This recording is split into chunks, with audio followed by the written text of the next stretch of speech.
be monitored. And we're going to kind of talk through what that could mean for the hobby. And also, we know now that this is a big industry. This isn't just a hobby only. This isn't just about collecting, but this is how multiple people make their living. So we're going to walk through that, talk about that, and talk about how that all might have began or when we see the beginning of that. So um, we'll just get started with this.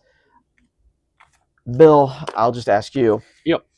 If every dollar that we make that goes through Mm-hmm. PayPal, Venmo, or whatever, if it's being recorded, Mm-hmm. how do you think that affects people who are doing things like whatnot? And So it's always been recorded. I mean, anytime you're doing anything electronic, there's a paper trail.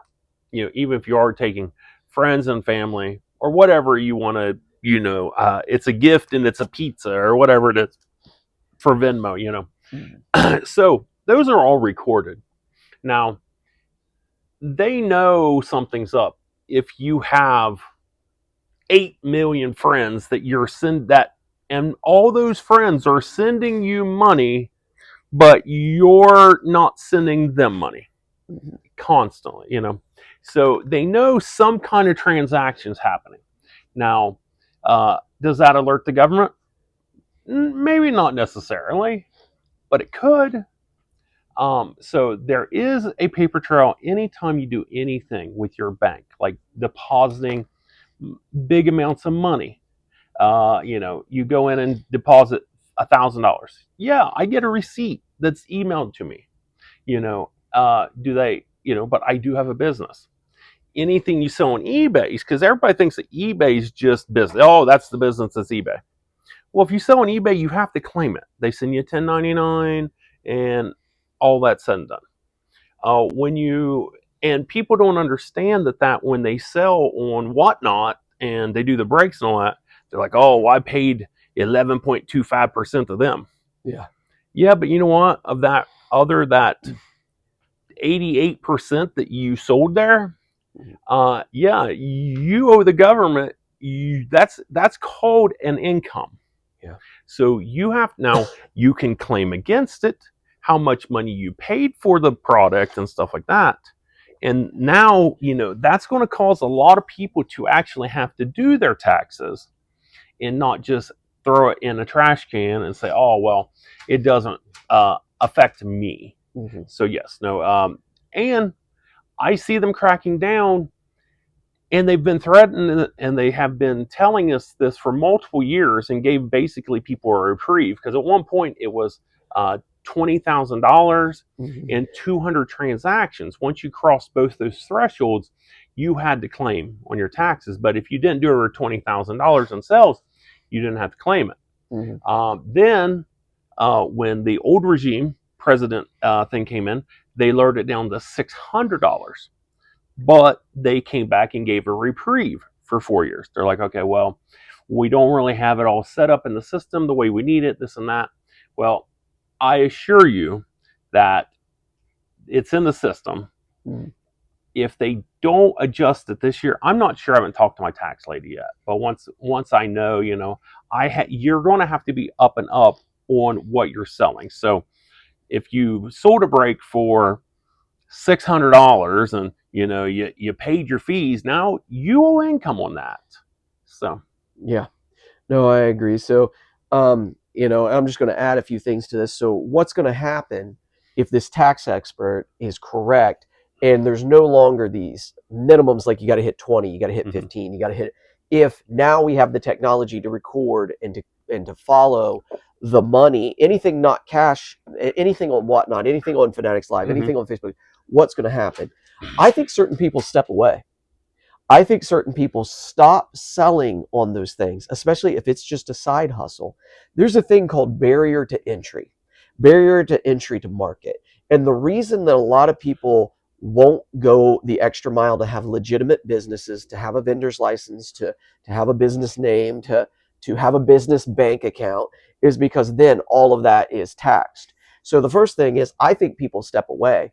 I think there'll be less people willing to do that if their money is going to be tracked, and they're going to be paying 17% approximately on that income in the United States. that's being recorded. Mm-hmm. Also, I think that means prices continue to climb because the people that do stick around on their whatnots, where everybody's talking about Mm-hmm. getting bargains and stuff, they're now figuring in that they're claiming that income, and that is not a side hustle, but that is something they're going to have to deal with, both administrative wise by like actually having to keep track of everything, Mm-hmm. but also have to pay the taxes on that income. So I think that only gets built into your break, that only gets built into your singles that you're purchasing. And also because that's going to happen and because people are going to step away from it, I think competition is condensed. I Mm-hmm. think you get less and less people on these platforms, but bigger and bigger people on these platforms. And I don't think that less competition is ever a good thing for the Mm-hmm. hobby, really at all.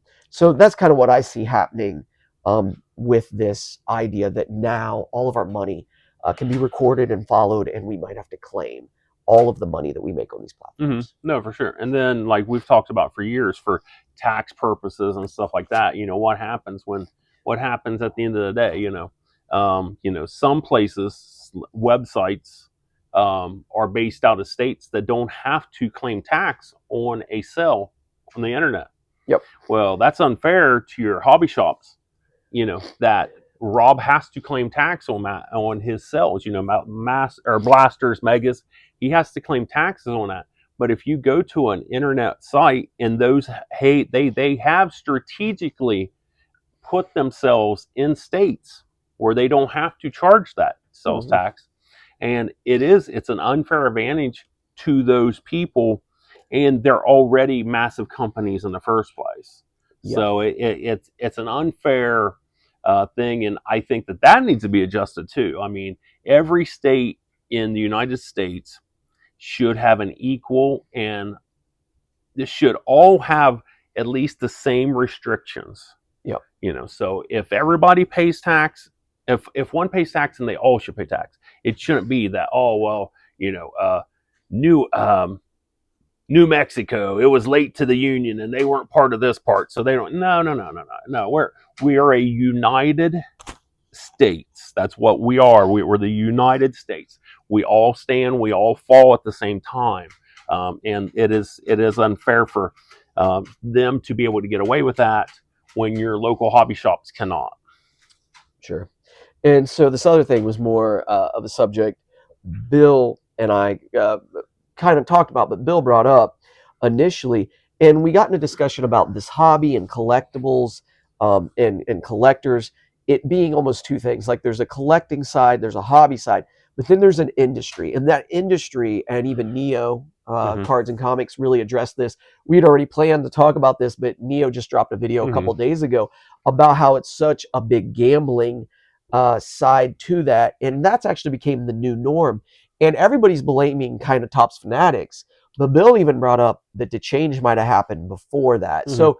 So kind of tell us your thoughts about when this became big money and an Okay. industry. So coming into the mid 2000 teens,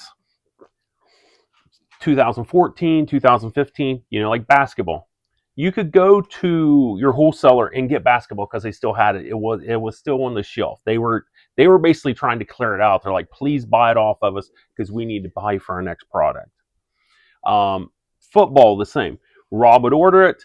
He would sell some. He'd order another case, and that's just the way it was. Rob was actually at one point was in the top sellers in the tri-state area. But the product started becoming more. You had more people getting into it. I think that also is not a coincidence that YouTube took off the same time. Breaking. More breaking. Mm-hmm. People hadn't thought about that. Hey, you know what? I don't really want those other 32 one teams. I just want my one team. So finally you had a platform and you had your innovators. I will say innovator like Ryan Johnson, and he was already on TikTok, or what was the Instagram. first Instagram. He was He already was on big on Instagram. Instagram doing breaks on there, and but at that point, you literally just had to trust that person was being honest with you and he was going to send it and all that type of stuff. There are growing pains, but it also progressed. Mm-hmm. Now Panini was I was at the Upper Deck party or the Panini party in 2014 when they announced that they were taking over the Tops or the football license completely. And up to that point, there was not a one person has it. It was a split license. Tops could put it, Panini could put it. Neither were doing great. They were making product, but they weren't killing it in the market. And then as soon as they were like, "Oh, we got it," we got the thing, and there's a big cheer, and I'm like, we're all in trouble because if one person controls that license, you have no competition. So now they can sell it for whatever they want, Mm-hmm. and they had to pay up for that license. So thus the products got better. I think that your Panini Prism was an innovative thing. Your Topps Chrome was nice, Mm-hmm. but the first couple years of Prism, there was a few variations. It wasn't like today. It was, we have 5 different variations, and they were numbered, a lot of them, and stuff like that. Now, for them to keep on selling stuff and for you to not notice how much product they're making, they don't number anything anymore. Mm-hmm. And they make a million sets. Like, I think the last Prism set had over 75 different variations. So if you collect one guy, it's hard enough to get the 101, the Superfractor or whatever, or the Gold Prism or Vinyl or whatever. But now you have to chase after 75 other different ones to put together a rainbow. Mm-hmm. Not everybody can afford that or want to do that, Mm-hmm. And with that being that you also had your breakers going online, now it took it from where the hobby shops get 3 cases to start, they sell 2 cases, they order another case, but that's over a 2-month period, a 3-month period, through the whole football season. These breakers are going online and breaking a case a night. So that 12-box case that it takes a hobby shop, I will say a small to medium shop, 2 weeks to sell, that guy's killing in about 2 hours. Well, you know what? He needs another case. Mm-hmm. So now you put a rush for him to get that case replaced. Mm-hmm. Oh, they're $10 more a box. Okay, doesn't matter.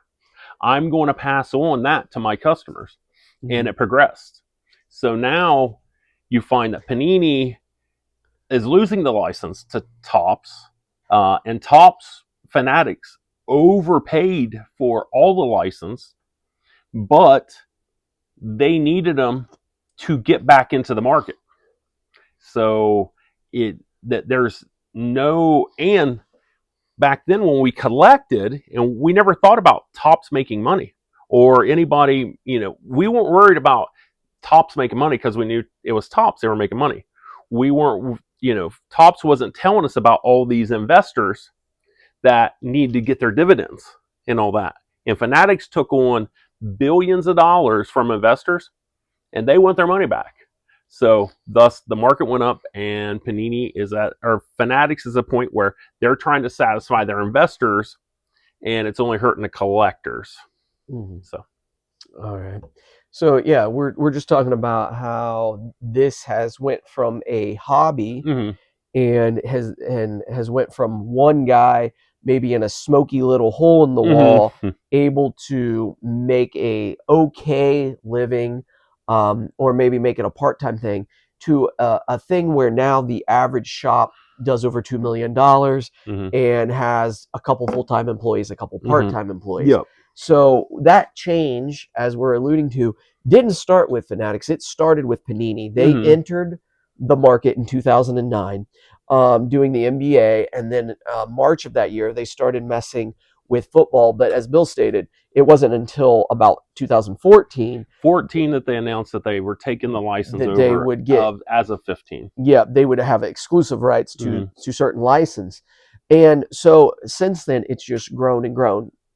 Breaking took off mm-hmm. In the mid-teens, and also there was just a price increase of everything. There was a new wave of people getting into the hobby. COVID mm-hmm. sent it into overdrive, And then Fanatics now has stepped in a few years ago and now will completely take over. Mm-hmm. Has already in basketball, will in football in a few short months. And what we've got to keep in mind is, although it's big money, right? They brought big money into this hobby. It also, even though this is new to us, Mm-hmm. that a box of cards is $400 on average that comes out a hobby Yep. box. It is normal to all the extra people that they're bringing in. Mm-hmm. So we don't really know when it will stop. Now, I know Neo kind of was talking about how big gambling is. And one of the quotes he said, collectors are not outnumbered, they're just outspent. Mm-hmm. And I don't know how we define collector anymore, Mm-hmm. because I would agree with him to some extent. But if we define a collector as a box ripper, if we define a collector as somebody that only participates in breaks, if we talk about a collector as somebody that only gets their cards from Fanatics Live or whatnot, then I'm not sure that even is true. I think everybody collects in such a way now that gambling, for the most part, is a huge part of what they do. Mm-hmm. Well, I think it's different from, there are now the caveat to all these companies and all the breaks of your bigger boxes and stuff like that is your repackers Mm-hmm. that are buying up those big hits to try to make a product, Mm-hmm. and that they're not worried about who. They honestly don't care who gets the big hit, who gets the $1,000 card, who gets the $50 card. They're worried about, they're trying to make a 20% margin. Yeah. That's all they need to do. They do 100 repacks. They need to sell 100 repacks. You know how that much they made? They made a 20% profit, and then they use that money to go out and rebuy for their next break, or their next repack product. So Yeah. it's people trying to reinvent the wheel, because they don't have the connections to get an NFL license. They don't have the connections to join any of these sports. Mm-hmm. But you know what? They can buy a bunch of stuff and send it to PSA and have it back in. If they pay up, they could have it back in a couple weeks. And now they got $1,000 hits Mm-hmm. to throw on a product that it literally boils down to, it's straight gambling. Yeah. So Topps really entered back in. Fanatics tried to put really it became owned by Fanatics, and the marketing was going into effect in 2023. Mm-hmm. And in 2023, Panini still did $447 million. Mm-hmm. So worst case, that was split with Topps. Yep. And then in 2024, they did 453 million in 2024. Again, you can see there is big money. Now they predicted that they would do 790 million in 2023. Mm-hmm. Yeah. Topps accused them of fattening some numbers Mm-hmm. In their books because they put themselves up for sale, Mm-hmm. but they didn't hit that number. But did Topps already begin to affect it? Yeah. It's quite possible. So here's the bad thing that comes to the industry, because this is how your collectors look at it and have for years. Okay, so this box, brand new Bowman Draft. Mm-hmm. Okay, so these cards, it's cardboard. It's cardboard.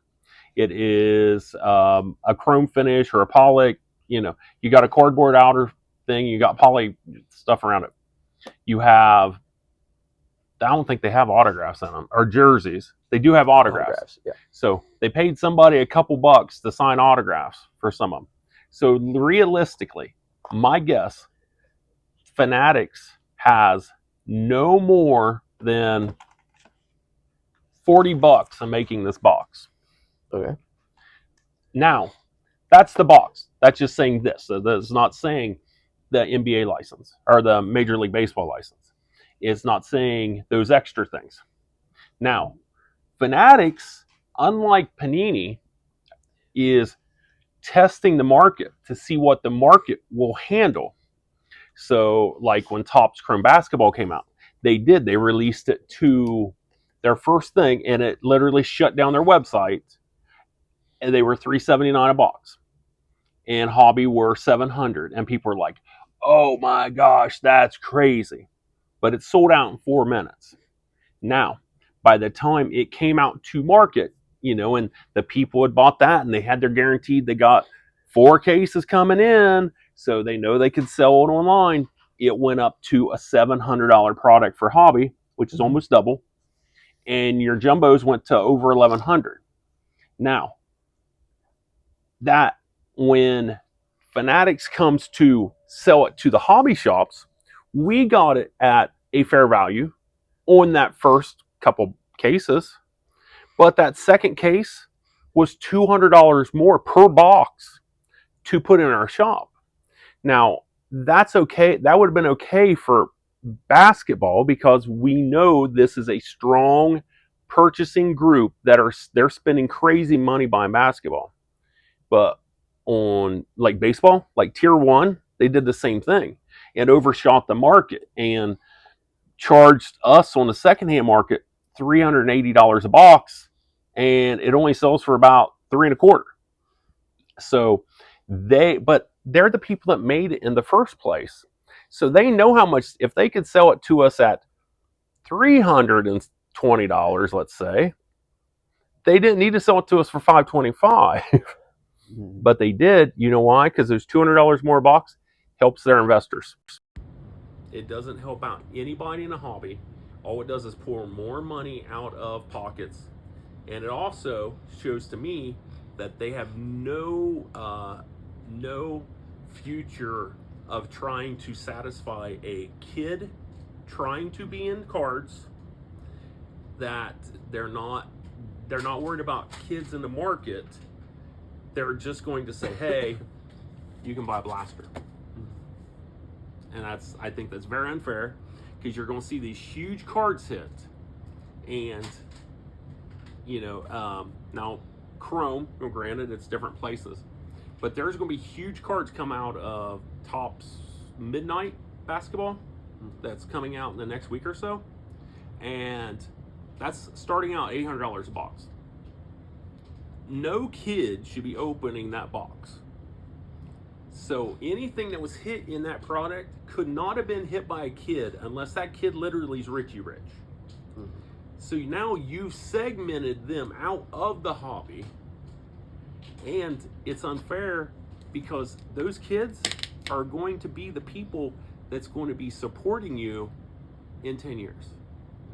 So that's where, and with the card market and card collectors, there's definitely going to be a big division. It's already started, and it will continue. There are a ton of collectors, but just because